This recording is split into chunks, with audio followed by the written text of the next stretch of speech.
મિત્રો આપનું દિલથી સ્વાગત છે અમારી દિલની વાર્તા ચેનલમાં। આજે અમે તમારા માટે એવી અદ્ભુત અને રહસ્યમય સ્ટોરી લઈને આવ્યા છીએ જેને સાંભળીને તમે ખરેખર ચોંકી જશો। મારી ઉંમર 21 વર્ષની છે અને હું દેખાવામાં ઠીકઠાક છું। મારી મકાન માલકીન જોવામાં દાડમ જેવી લાગે છે અને તેની પાસે આંબાનો મોટો બગીચો છે। જે કોઈ તેને જુએ છે તેને જોતો જ રહી જાય છે। આંટીની ઉંમર 35 વર્ષની હશે અને તેમના લગ્નને 8 વર્ષનો સમય થઈ ગયો છે, પરંતુ કોઈ કારણસર તેમને બાળક નથી થયું। હું નવો તેમના ઘરમાં ભાડે રહેવા માટે આવ્યો હતો। આ બનાવ ત્યારે બન્યો હતો જ્યારે હું ભાવનગરમાં રહેતો હતો અને ત્યારે મારી ઉંમર 19 વર્ષની હતી। ભાવનગરની અંદર હું કામ શીખવા માટે ગયો હતો। અંકલ રોજ સવારે વહેલા કામ પર જતા રહેતા અને તેમના ગયા પછી આંટી પાસે આખો દિવસ કોઈ કામ રહેતું નહીં, પરંતુ તેમને ક્યારેક બજારમાંથી સામાન મંગાવવો પડતો અને તે સામાન લેવા માટે મને મોકલી દેતા। આંટીના પતિ ટ્રાન્સપોર્ટમાં કામ કરતા હતા, એટલે તે લગભગ હંમેશા બહાર જ રહેતા હતા। એક દિવસ પહેલા આંટીએ મને તેમના ઘરે બોલાવ્યો, ત્યારે રાતના લગભગ 8 વાગ્યા હતા। હું તેમના ઘરે ગયો તો આંટી નાઇટ ડ્રેસ પહેરીને બેઠા હતા। મને બધું સાફ નજર આવી રહ્યું હતું। થોડીવાર માટે મારું માથું ફરવા લાગ્યું। મેં તેમના પરથી ધ્યાન હટાવ્યું અને આંટીને પૂછ્યું કે, આંટી, મને અત્યારે શા માટે બોલાવ્યો છે? તો આંટી મને કહેવા લાગ્યા કે અત્યારે મારે થોડાક સામાનની જરૂર છે।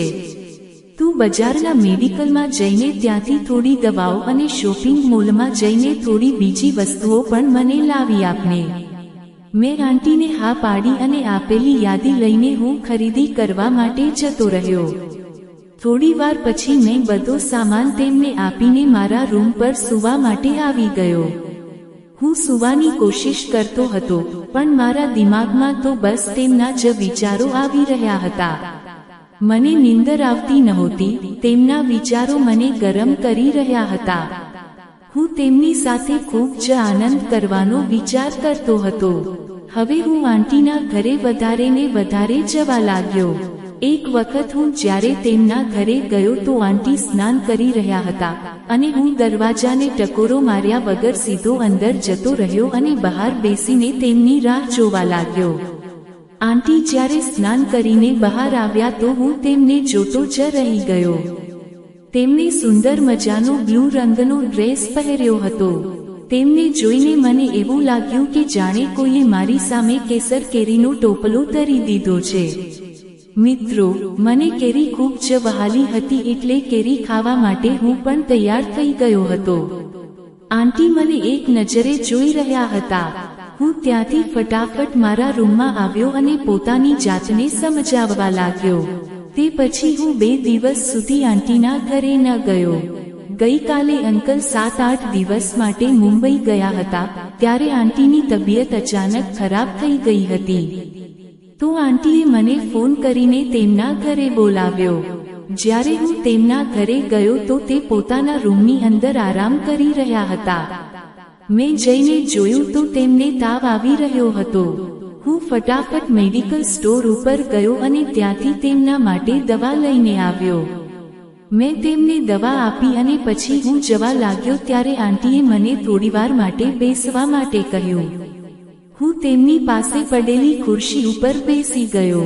આંટી કહેવા લાગ્યા કે તાવને લીધે મારા હાથ પગ દુખે છે, તો તું મહેરબાની કરીને મારા પગ ઉપર તેલની થોડીક માલિશ કરી આપને।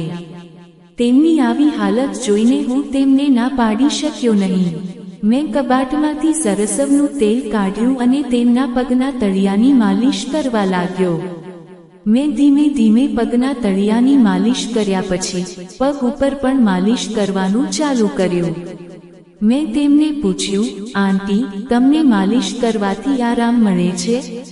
તો તે કંઈ બોલ્યા નહીં, ફક્ત હામાં માથું હલાવ્યું।